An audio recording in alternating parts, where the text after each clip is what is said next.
नमस्कार मित्रांनो, आमच्या चॅनलवर तुमचे स्वागत आहे। कोलकाता येथे टीम इंडियाचा पराभव आणि खेळपट्टीच्या वागणुकीवर माजी क्रिकेटपटू हरभजन सिंग खूप संतापलेले दिसले। त्यांनी रिप टेस्ट क्रिकेट असेही लिहिले। कोलकाता कसोटीच्या खेळपट्टीबद्दल बरेच प्रश्न उपस्थित होत आहेत, जिथे भारत आणि दक्षिण आफ्रिकेचे फलंदाज धावा करण्यासाठी झगडत होते। यावरून तुम्ही अंदाज लावू शकता की चारही डावांमध्ये फक्त टेम्बा बाउमा होता, ज्यांनी अर्धशतक झळकावले होते।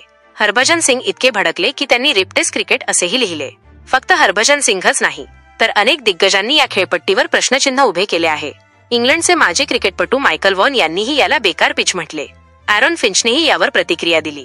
हरभजन सिंग यांच्याबद्दल बोलायचे झाल्यास त्यांनी एक्सवर एक पोस्ट करत लिहिले, भारत विरुद्ध दक्षिण आफ्रिका कसोटी सामना दुसऱ्याच दिवशी जवळजवळ संपला। ही काय थट्टा लावली आहे। भज्जींनी यासोबत एक हॅशटॅग लिहिला, #RipTestCricket। भज्जी पुढे म्हणाले, जर गोलंदाजांच्या क्षमतेमुळे नाही तर खेळपट्टीमुळे फलंदाज बाद होत असतील तर त्याचा काय उपयोग।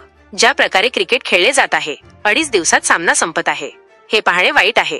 माझ्यासाठी हे तर खूप आश्चर्यकारक आहे। आम्ही न्यूझीलंडकडून हरलो, मग ही मालिका हरलो। आम्ही इंग्लंडला गेलो, इतका चांगला क्रिकेट खेळलो, पण पुन्हा घरी येऊन हरलो। यामुळे कसोटी क्रिकेटचे अस्तित्व धोक्यात येणार आहे।